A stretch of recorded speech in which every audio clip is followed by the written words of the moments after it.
ప్రార్థన చేసుకుందాం. మహాపరిశుద్ధుడు, మమ్మల్ని మిక్కిలిగా ప్రేమించిన మా పరలోకపు తండ్రి, నీ యొక్క పరిశుద్ధ పాదములకు లెక్కించలేని స్తుతులు, స్తోత్రాలు, వందనాలు చెల్లించుకుంటున్నాను ప్రభా. గడిచిన ఆదివారం నుంచి ఈ ఆదివారం వరకు మమ్మల్ని ఎంతో క్షేమంగాను సురక్షితంగాను కాపాడి ప్రభా, నీ సన్నిధిలో ఈ విధంగా చేరి నిన్ను ఆరాధించటకు ఇచ్చిన మహాకృపను బట్టి, ధన్యతను బట్టి నీకు వందనాలు ప్రభా. నాయనా, ఈ యొక్క ఆరాధన అంతటిని నీ యొక్క ఆత్మాధ్వర్యంలో నీవు జరిగించమని నీ సన్నిధిలో ప్రార్థిస్తున్నాం. పాటలు పాడే బిడ్డలను మీరు బలపరచండి నాయనా ప్రభా. నాయన వాయిద్యాలు వాయించేవారిని మీరు బలపరచండి. నీ ఆత్మ నింపుదల వారి కొరకు మీరు అనుగ్రహించమని వేడుకుంటున్నాను ప్రభా. నాయనా, ముఖ్యంగా నీ దాసుని నీ వెత్తి పట్టమని వేడుకుంటున్నాం. నీ దాసుని నీ సిలువ చాటును మరుగుపరిచి మాకు కావలసిన మంచి హెచ్చరికలను, వాక్యమును మీరు మా కొరకు నాయనా మీరు నీ దాసునిలో ఉండి మాతో మాట్లాడమని నీ సన్నిధిలో ప్రార్థిస్తున్నాను. చేరవచ్చిన ప్రతి బిడ్డను వారి కుటుంబాలను మీరు జ్ఞాపకం చేసుకోనండి. ఎవరే సమస్యలతో, బాధలతో, బలహీనతలతో నీ సన్నిధికి వచ్చినారో వాటి నుండి వారికి విడుదల, నెమ్మదిని మీరు దయచేయమని వేడుకుంటున్నాను ప్రభా. నాయన, ఇంకా రావాల్సిన ప్రతి బిడ్డను క్షేమంగా, త్వరితంగా మీరు తోడుకురమ్మని వేడుకుంటున్నాం. నిర్లక్ష్యము చేస్తున్న బిడ్డలతో మీరు మాట్లాడమని వేడుకుంటున్నాం. అనేకమైన సాకులు చెప్పుకొని ఇంట్లోనే ఉంటున్న బిడ్డలతో మీరు మాట్లాడమని వేడుకుంటున్నాం. నాయనా, నీ సన్నిధికి వెళ్ళాలన్నా నాయన ఆతృత వారిలో మీరు కలిగించండి. నీ సన్నిధికి వెళ్ళకపోటు ద్వారా వచ్చు నష్టత వారు గ్రహించటానికి వారిలో కార్యమును జరిగించి మీరే మహిమ పొందమని, ముఖ్యంగా ఆరాధన అంతటిని నీ ఆశీర్వాదకరంగా జరిగించి నీ ఆత్మాధ్వర్యంలో నీవు జరిగించి మీరు మహిమ పొందమని యేసు నామం పేరట బ్రతిమలాడి వేడుకొంచున్నాం తండ్రి, ఆమేన్. స్తోత్రము స్తుతి చెల్లింతుము నీకే సత్యదేవుడా, యుగ యుగాలకు ఆధారమా నీవే అద్వితీయుడా. స్తోత్రము స్తుతి చెల్లింతుము నీకే సత్యదేవుడా, యుగ యుగాలకు ఆధారమా నీవే అద్వితీయుడా. నీవే మార్గం, నీవే జీవం, నీవే సత్యం, నీవే సర్వం. నీవే మార్గం, నీవే జీవం, నీవే సత్యం, నీవే సర్వం. స్తోత్రము స్తుతి చెల్లింతుము నీకే సత్యదేవుడా, యుగ యుగాలకు ఆధారమా నీవే అద్వితీయుడా. మరణమైనను ఎర్ర సంద్రమైనను నీ తోడు రాకుండా భయమేలను. శత్రు సైన్యమే నా ఎదుట నిలిచిన శత్రువుల బలమైన కోట నీవేగా. మరణమైనను ఎర్ర సంద్రమైనను నీ తోడు రాకుండా భయమేలను. శత్రు సైన్యమే నా ఎదుట నిలిచిన శత్రువుల బలమైన కోట నీవేగా. నా దుర్గమా, నా శైలమా, నా అతిశయమా, నా ఆనందమా. నా దుర్గమా, నా శైలమా, నా అతిశయమా, నా ఆనందమా. నీవే మార్గం, నీవే జీవం, నీవే సత్యం, నీవే సర్వం. నీవే మార్గం, నీవే జీవం, నీవే సత్యం, నీవే సర్వం. స్తోత్రము స్తుతి చెల్లింతుము నీకే సత్యదేవుడా, యుగ యుగాలకు ఆధారమా నీవే అద్వితీయుడా. స్తోత్రము స్తుతి చెల్లింతుము నీకే సత్యదేవుడా, యుగ యుగాలకు ఆధారమా నీవే అద్వితీయుడా. హింసలైనను పలు నిందలైనను నీ చల్లని రెక్కలే నాకాశ్రయం. చీకటైనను ఆకాశమైనను నీ కృపాకిరణమే వెలుగు మార్గము. హింసలైనను పలు నిందలైనను నీ చల్లని రెక్కలే నాకాశ్రయం. చీకటైనను ఆకాశమైనను నీ కృపాకిరణమే వెలుగు మార్గము. నీకు సూర్యుడా, నా పోషకుడా, నా వైద్యుడా, నా కాపరి. నీకు సూర్యుడా, నా పోషకుడా, నా వైద్యుడా, నా కాపరి. నీవే మార్గం, నీవే జీవం, నీవే సత్యం, నీవే సర్వం. నీవే మార్గం, నీవే జీవం, నీవే సత్యం, నీవే సర్వం. స్తోత్రము స్తుతి చెల్లింతుము నీకే సత్యదేవుడా, యుగ యుగాలకు ఆధారమా నీవే అద్వితీయుడా. స్తుతి చెల్లింతును నీకే సకలేగా యుగాలకు ఆధారమా నీవే అద్వితీయుడా. హల్లెలూయా హల్లెలూయా. జీవనదిని నా హృదయములో ప్రవహింపచేయుమయ్యా. జీవనదిని నా హృదయములో ప్రవహింపచేయుమయ్యా. శరీర క్రియలన్నీయు నాలో నశింపచేయుమయ్యా. శరీర క్రియలన్నీయు నాలో నశింపచేయుమయ్యా. జీవనదిని నా హృదయములో ప్రవహింపచేయుమయ్యా. జీవనదిని నా హృదయములో ప్రవహింపచేయుమయ్యా. బలహీన సమయములో నీ బలము ప్రసాదించుము. బలహీన సమయములో నీ బలము ప్రసాదించుము. జీవనదిని నా హృదయములో ప్రవహింపచేయుమయ్యా. జీవనదిని నా హృదయములో ప్రవహింపచేయుమయ్యా. ఎండిన ఎముకలన్నీయు నాలో జీవింపచేయుమయ్యా.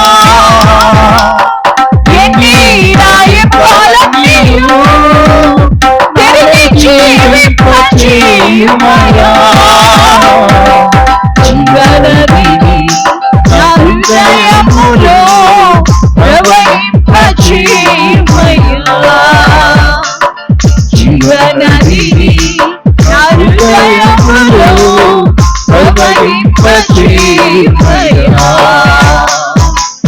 ఆత్మీయ వరములతో నన్ను అభిషేకం చేయుమయ్యా.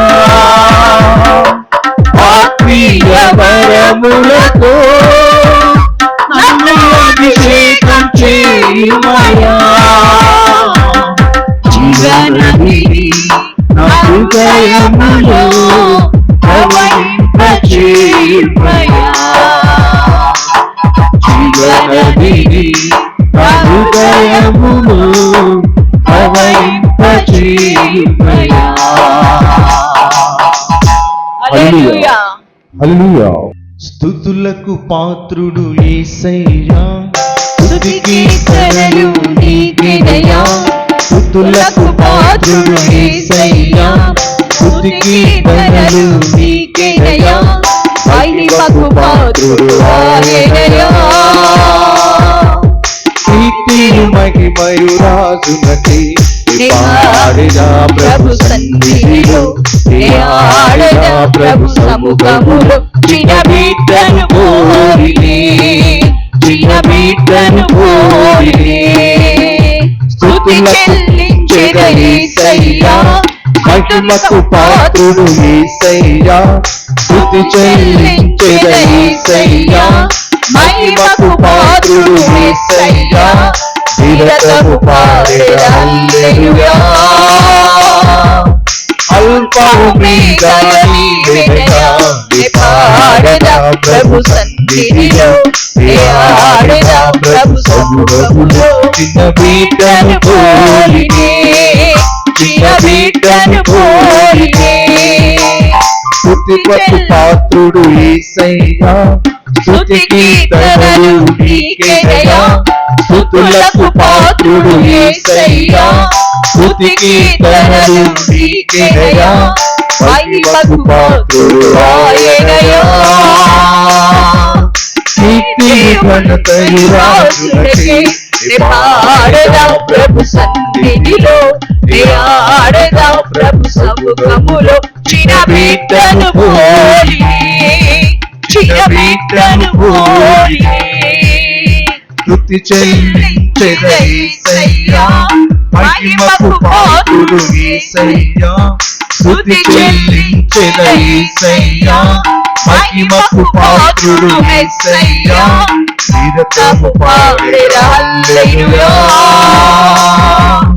అల్పమేగా నీవెగా ఆడెదా ప్రభు సన్నిధిలో ఆడెదా ప్రభు సముఖములో చిన్న బిడ్డను పోలిని చిన్న బిడ్డను పోలిని స్తుతులకు పాత్రుడు యేసయ్యా స్తుతి కీర్తనలు నీకేనయ్యా స్తుతులకు పాత్రుడు యేసయ్యా స్తుతి కీర్తనలు నీకేనయ్యా మహిమకు పాత్రుడు ఆయనయ్యా కీర్తియు ఘనతయు రాజునకి పాడదా ప్రభు సన్నిధిలో ఆడదా ప్రభు సముఖములో చిన్న బిడ్డను పోలిని చిన్న బిడ్డను పోలిని హల్లెలూయా హల్లెలూయా హల్లెలూయా హల్లెలూయా. దేవుని మహాకృపను బట్టి మరొక పర్యాయము ఆయన సన్నిధానములో గడపటానికి దేవుడు ఈ అవకాశాన్ని మనకు అనుగ్రహించాడు.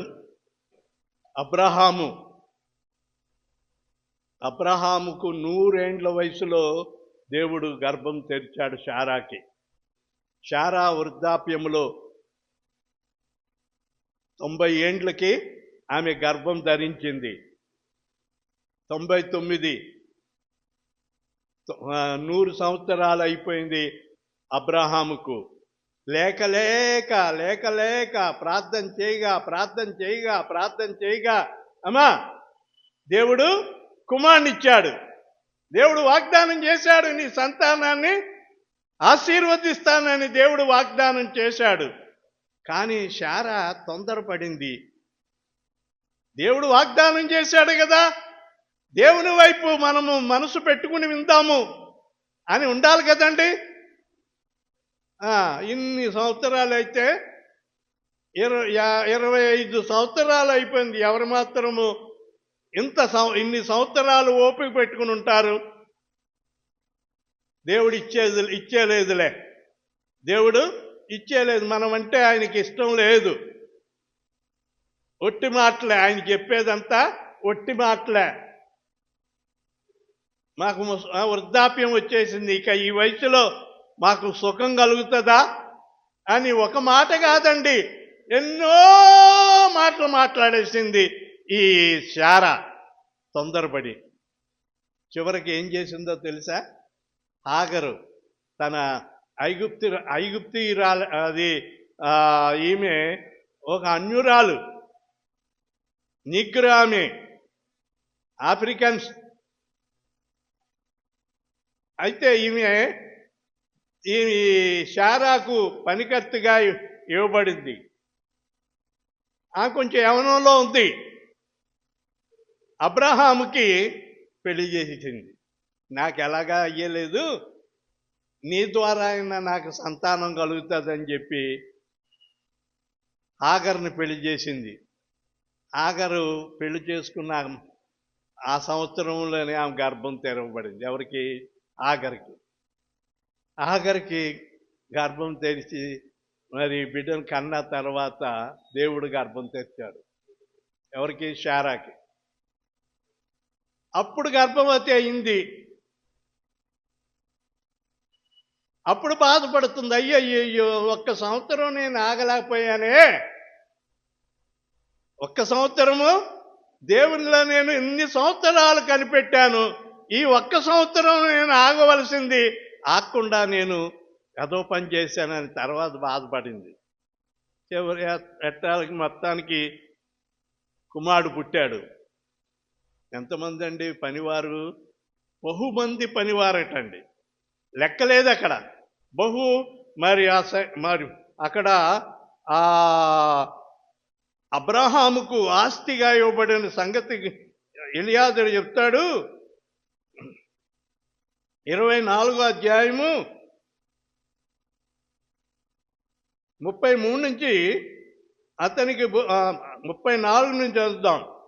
అంతటా అతడు ఇట్లా నేను అబ్రహాము దాసుడను, యెహోవా నా యజమానుని బహుగా ఆశీర్వదించెను కనుక అతడు గొప్పవాడాయను.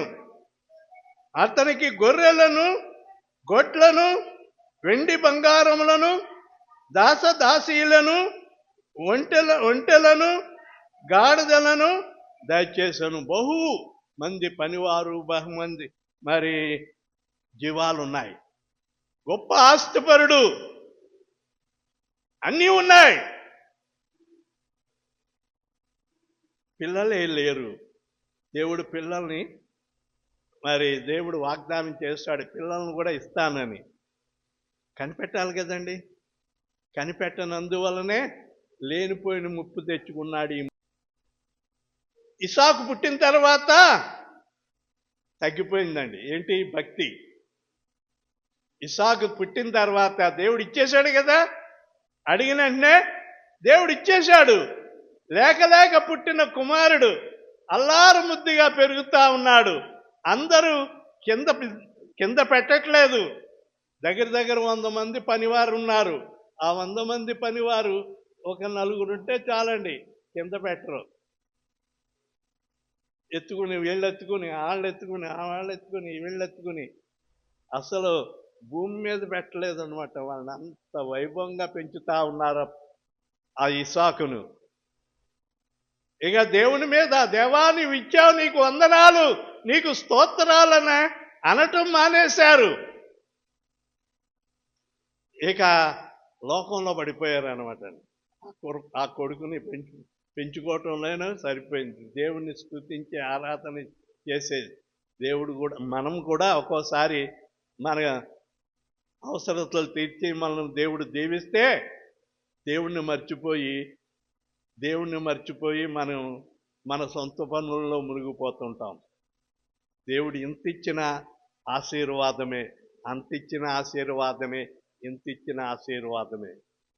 ఆశీర్వాదాన్ని మనము నిలబెట్టుకోవాలంటే ఇందాకే చెప్పాను, ఏముండాలి? దేవుని ఆజ్ఞలను అనుసరించాల.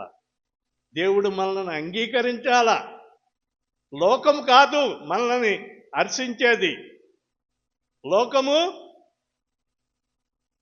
నీకు పెట్టినా పెట్టకపోయినా లోకం వేరు. లోకంకి నీ సంబంధం లేదు. నీవు దేవుని బిడ్డవు. దేవుణ్ణి స్తుతించాలా, దేవుణ్ణి గణపరచాలా. అబ్రహాం కూడా కొంచెం సన్నగిల్లాడు. దేవుడు చూశాడండి.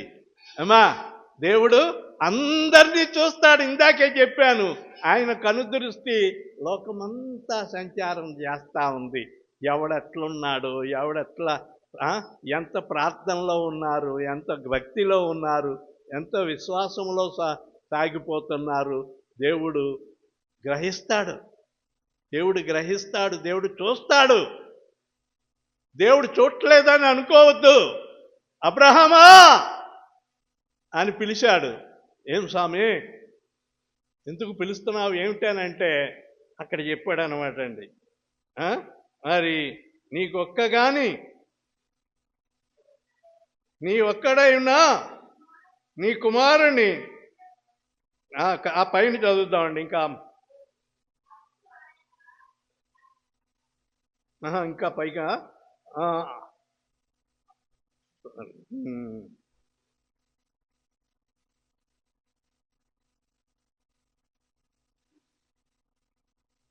పదవచనం. అప్పుడు అబ్రహాము తన కుమారుని వధించుటకు పైనుంచి చదివితే, నీవు ఒక్కడైనా నీ కుమారుని నాకు మొరియా పర్వతం మీదకి వెళ్ళి అక్కడ బలి అర్పించాలి అని చెప్పాడు.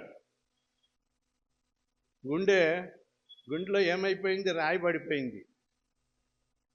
దేవా, నా కుమారుని నువ్వు బలి అడుగుతున్నావా? ఇవ్వగా ఇచ్చావు. ఇచ్చిన కుమారుని బలి ఇమ్మంటున్నావా అని చెప్పి మనసులో కొంచెం బాధ పెట్టుకున్నాడు. కానీ దేవుడు అడుగుతున్నాడు. నా దేవుడు అడుగుతున్నాడు, నా కుమారుని బలిమ్మని నా దేవుడు అడుగుతున్నాడు అని చెప్పి తను ఏం చేశాడు? అరుణోదయం అనే భార్యకి చెప్పలేదండి. ఇది సంగతని భార్యకు చెప్పలేదు. భార్యకు చెప్పకుండా పనివారిని పిలిచి ఒక గాడిదను గంతలు కట్టి గాడిద మీద కూర్చోబెట్టి మరి నిప్పు, కత్తి అవన్నీ పట్టుకుని మొరియా పర్వతాల దగ్గరికి వెళ్ళిపోయాడు. చాలా దూరము నడుచుకుని వెళ్ళి ఆ పర్వతాల దగ్గరికి వెళ్ళాడు. అక్కడ గాడిదను పనివారిని అక్కడ పెట్టేసి, మీరు ఇక్కడ ఉండండి, మేము అదుగు కనబడుతున్న ఆ పర్వతం దగ్గరికి వెళ్ళి బలి అర్పించి వస్తాము అని చెప్పి ఆ పనివారితో చెప్పి నిప్పును కట్టెలేమో ఇసాకు నెత్తి మీద పెట్టాడు. చిన్నోడు అన్నమాట, బాలుడు, ఇంత ఉంటాడు, ఇంత పిల్లగాడు. ఆ పిల్లగాడు నెత్తి మీద కట్టెలు పెట్టాడు. మరి కత్తి నిప్పు పట్టుకుని నడవరా అని చెప్పి నడుచుకుంటూ వెళ్ళారు. అక్కడికి ఇసాకు అడుగుతాడు, తండ్రి, నా తండ్రి, బలి అర్పించడానికి మరి నిప్పుంది, కత్తి ఉంది, కట్టెలు ఉన్నాయి, మరి బలి అర్పించడానికి బలి పశువు లేదే అంటే ఎలా ఉంటాయి చెప్పండి? బలి పశువు ఎవరు? బలి పశువు ఎవరండి? కుమారుడే, నువ్వేరా అన్నాడా? అనలేదు. తనలో ఉన్న వేదన దిగమింగుకుని యెహోవా ఈరే, దేవుడే చూసుకుంటాడు నాన్న, నడు అని చెప్పి ఆ కొండ దగ్గరికి వెళ్ళిన తర్వాత మరి కట్టెలను పేర్చి కుమార్ని కాళ్ళు చేతులు కట్టి ఆ కట్టెల మీద పడుకోబెట్టేశాడు. మనసులో ఎంతో వేదన ఉంది. కానీ నా దేవుడు అడిగాడు. నా దేవుడు అడిగినందుకు నేను ఏమైనా ఇస్తాను. నా కుమారుని అడిగాడు, నా కుమారుని ఇచ్చేస్తానని చెప్పి ఆ కట్టెల మీద పడుకోబెట్టేశాడు. కత్తి తీసుకున్నాడు, కత్తి పైకి ఎత్తేసాడు. వేసేసాడా ఏమండి? వేసేయటానికి రెడీగా ఉన్నాడు. ఆ కుమారుడికి కళ్ళకు గంటలు కట్టేశాడు చూడకుండా. కట్టెల మీద పడుకోబెట్టాడు. నా తండ్రి, ఏంటి ఇలా చేస్తున్నావు అని అంటే, కాసేపు పడుకో నాన్న, నువ్వు పడుకో కాసేపు అని బుచ్చగించి ఆ కట్టెల మీద పడుకోబెట్టి కత్తి ఎత్తేసాడంతే. ఇక పడిపోద్దు, బలంగా ఆ కత్తే మరి దించబోతున్నాడు. అబ్రహమా, అబ్రహమా, ఆ కింద ఆ మాట వినబడుతుంది చూడండి. యెహోవా దూత పరలోకము నుండి, అబ్రహమా, అబ్రహమా అని పిలిచాను. చూసారా, ఇక్కడ దేవుని దూత ఎంత క్షణాల్లో కత్తి పడిపోయే టైంలో దేవుని దూత హడావుడిగా వచ్చి, అబ్రహమా, అబ్రహమా ఆగు. దేవుని దూత ఏమంటా ఉన్నది? ఇందు మూలముగా నీవు దేవునికి భయపడువాడవని నాకు తెలియచున్నది. దేవునికి ఇవ్వటానికి చాలా ఎనుకాడతామండి. అపోస్తలుల గారి గ్రంథములో వారి అననీయ సఫేరా ఉన్నారు. అననీయ సఫేరా మొదటి సంఘములో భూములు అమ్మి అపోస్తలుల పాదముల యొద్ద అందరూ తెచ్చి పెడతా ఉంటే మూటలు మూటలు పట్టుకొచ్చి పెడుతున్నారు. అయ్యా, నా పొలం అమ్మి ఇదిగో దేవునికి సమర్పించేస్తున్నాను అని చెప్పి ఒక్కొక్కరు పట్టుకొచ్చి మూటలు పెడతా ఉంటే, ఈ అననీయ సఫేరా కూడా, అయ్యా మాకు పొలం ఉంది, ఆ పొలం అమ్మి ఆ సొమ్మంతా మేము దేవునికి ఇచ్చేస్తామని చెప్పి వాళ్ళు అక్కడ మాటిచ్చారు. ఇంటికి వెళ్ళిన తర్వాత ఆ సొమ్ము మరి ఆ పొలం అమ్మారు. మంచి రేటు వచ్చింది. ఇంత రేటు వస్తుంది అనుకోలేదు, ఇంత రేటు వచ్చేసింది అని చెప్పి ఆ డబ్బును చూడగానే వీళ్ళేం ఆశ కలిగిందండి. ఇంత డబ్బు దేవునికి ఇచ్చేస్తే రేపొద్దున మనకేదైనా కావాలంటే ఎక్కడి నుంచి వస్తుంది? మా వింటున్నారా? ఇదే పేరాశ అంటారు, దురాశ. దేవునికి ఇస్తానన్న సొమ్ము తీసి ఆ డబ్బు ఇస్తే ఇన్ని వేలు దేవునికి ఇచ్చేయటమే అని చెప్పి అందులో సగం దాచిపెట్టుకున్నారట. సగం దాచిపెట్టుకున్నారు. దేవుని భయం ఉంటే దాచిపెట్టుకుంటారా? దేవుని భయం లేదు వాళ్ళకి. అందుకనే ఆ డబ్బు దాచిపెట్టుకుని సగం పట్టుకుని వచ్చి పేతురు గారి దగ్గరికి వచ్చి, అయ్యా, నేను చెప్పినట్లు మా పొలం అమ్మేశామండి, ఇదిగో డబ్బు తీసుకొచ్చి మీకు ఇద్దామని పట్టుకొచ్చాను అనేసరికి తీసుకోలేదు, అక్కడ పెట్టు అన్నాడు.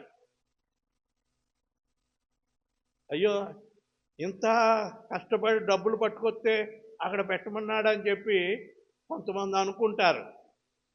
వారు డబ్బు పట్టుకోలేదు, పాపిష్టి డబ్బు అది. సగం దాచుకుని సగం పట్టుకొచ్చి పరిశుద్ధాత్మను మోసగిస్తా ఉన్నారు. పేతురు అన్నాడు, అననీయ, నీ పొలం ఇంతకైనా అమ్మామంటే, అవునయ్యా, అంతకే అమ్మాను. అంతే. ఎందుకయ్యా? ఈ సొమ్ము మీ దగ్గర ఉన్నప్పుడు మీదే కదా, దీన్ని దేవునికి ఇవ్వటానికి దేవుని ఆత్మను మోసపుచ్చుతున్నారు అని చెప్పగానే అక్కడికక్కడే రక్తం కక్కి చచ్చిపోయాడండి. అబ్రహాం పేతురు ఏం శపించలేదు. తీసుకొచ్చి ఇస్తానన్న సొమ్ము దాచిపెట్టుకున్నారు. దేవునితో చెలగాటం ఆడకూడదు. దేవునితో మనము దేవుణ్ణి మోసగించకూడదు. దేవునికి నువ్వెంత తీయాలనుకుంటున్నావో అంత తీయి.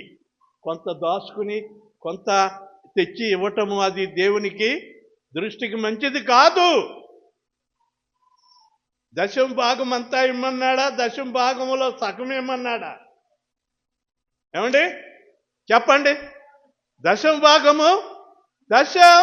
భాగము దేవుని సొమ్ము, ధారాళంబుగా ఆయనకిమ్ము.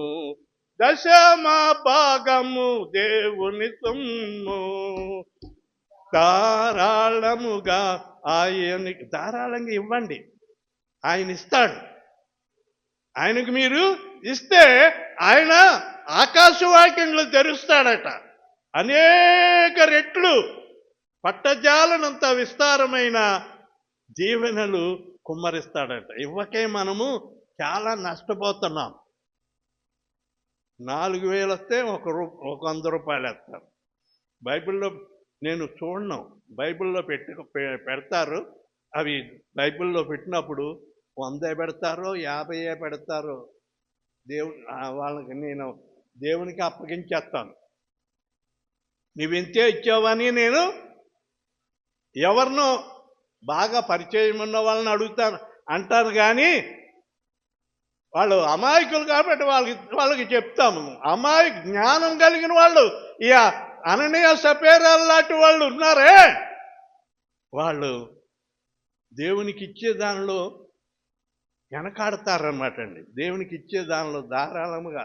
దేవుడు నీకు ఇవ్వకపోతే నీ దేవుడు నిన్ను అడుగుతాడా? దేవుడు నీకు ఇచ్చాడు, ఉద్యోగం ఇచ్చాడు, వ్యాపారం ఇచ్చాడు, మంచి స్థాయి దేవుడు నీకు ఇచ్చాడు, మంచి ఆధిక్యత ఇచ్చాడు. ఇచ్చే కొలది నువ్వు దేవునికి ఇవ్వాలి. కానీ ఏం చేస్తావంటే బిగబట్టకూడదు.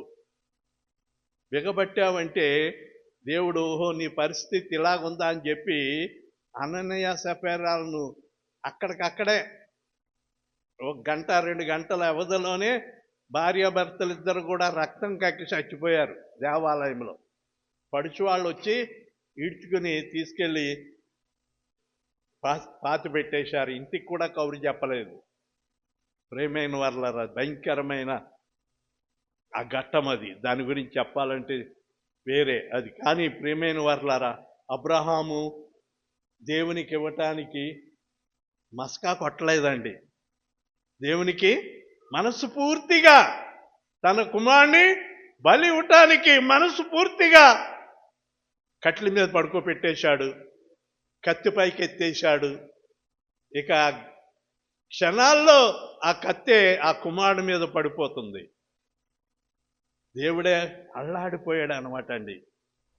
దేవుడే అబ్రహాము యొక్క భక్తిని బట్టి, భక్తిని చూసి, దేవుని యందున్న భయమును చూసి అల్లాడిపోయి ఇందు మూలముగా నీవు దేవునికి భయపడువాడవని నాకు తెలియచున్నది అంటున్నాడు.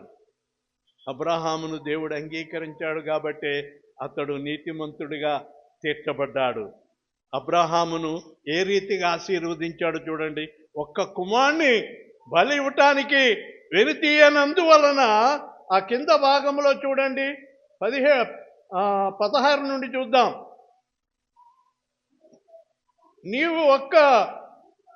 నీకొక్కడై ఉన్న కుమారుణ్ణి ఎనుతీయక ఈ కార్యము చేసినందున దేవుని స్తోత్రం చెప్దాం. హల్లెలూయా.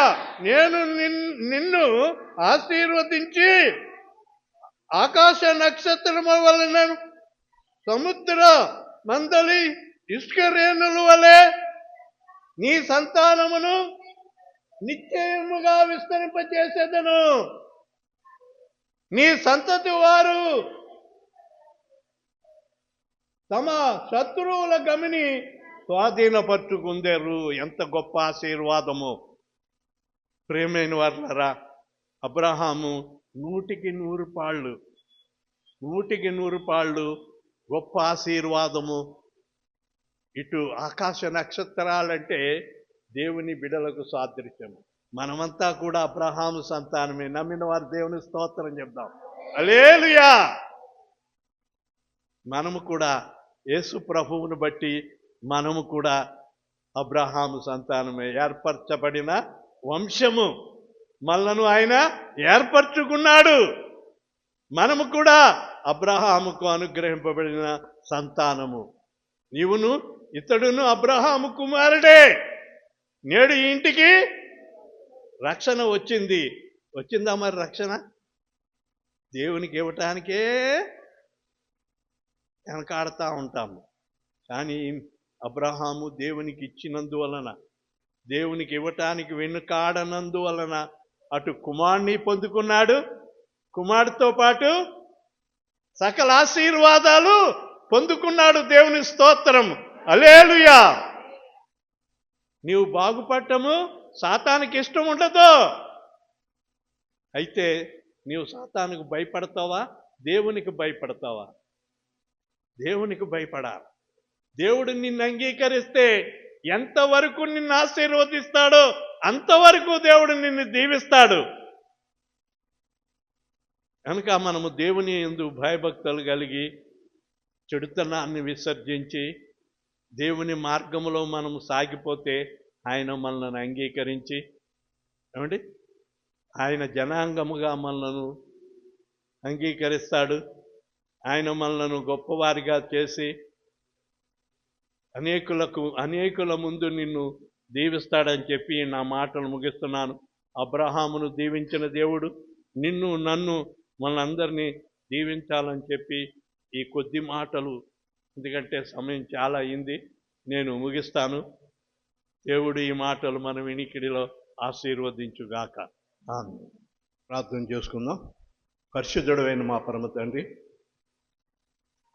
ఈ మధ్యాహ్న సమయమందు మీరు ఇంతవరకు మాతో ఉండి చక్కని మాటలు మీరు మాకు బయలుపరుచున్నారు. నాయనా, ఎవరు నీ యందు భయభక్తులు కలిగి నీతిగా నడుచుకుంటారు, వారిని అంగీకరిస్తానన్నావు నాయన. మేము నీకు అంగీకారులుగా మేము నాయన మా యొక్క పనులు, మా నడవడి నాయన, మా యొక్క మరి సమస్తము నీకు మహిమకరంగా ఉండులాగున నాయన మేము నీకు భయపడువారముగా మమ్మల్ని నిలబెట్టినప్పుడు నాయన మమ్మల్ని బతుగా ఆశీర్వదించి వాడవై ఉన్నావు. అబ్రహాము నీకు భయపడువాడిగా ఉన్నందువలన ఆకాశ నక్షత్రముల వలెను, భూమి మీద ఇసుకరేణుల వలెను నాయన ఆశీర్వదించిన ఆయన సంతానమును.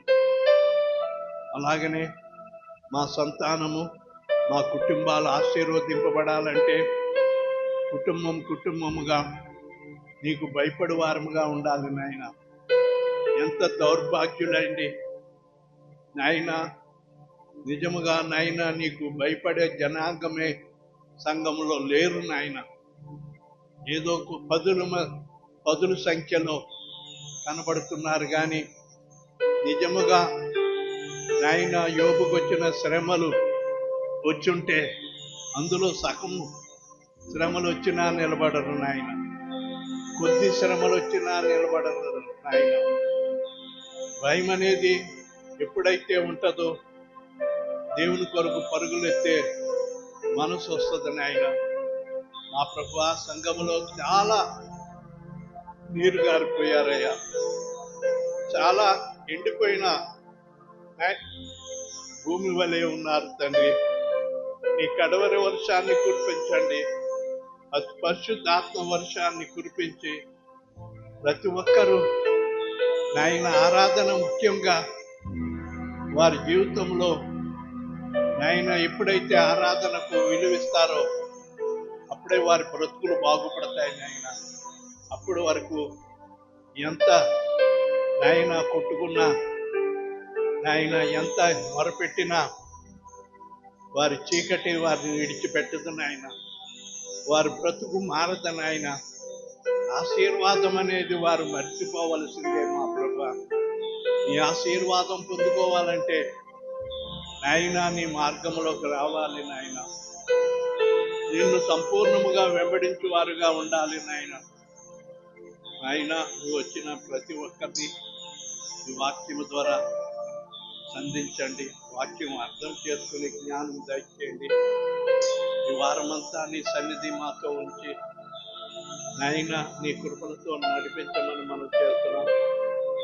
మా ప్రతి అవసరతల అక్కర్ను తీర్చండి. నీ సన్నిధిలో సమర్పింపబడిన కానుకలను, కృతజ్ఞత కానుకలను, దశభాగములు ఏం తీసుకొచ్చి నీ సన్నిధిలో సమర్పించారు వారిని జీవించండి ప్రభువా.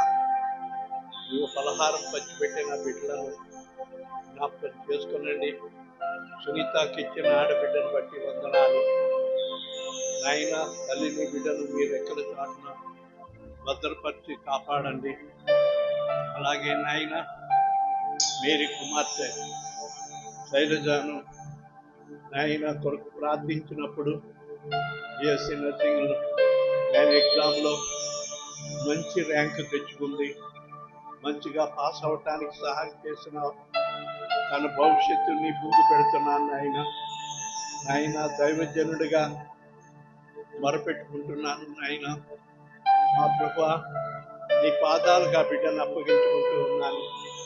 ఆ బిడ్డను జ్ఞాపకం చేసుకునండి నాయన. కృతజ్ఞతగా సంతోషంతో నాయన తల్లి నాయన చక్కగా సంఘానికి స్వీట్ పంచిపెట్టింది. ప్రతిఫలం దయచేయండి, మీ దీవెన అనుగ్రహించండి.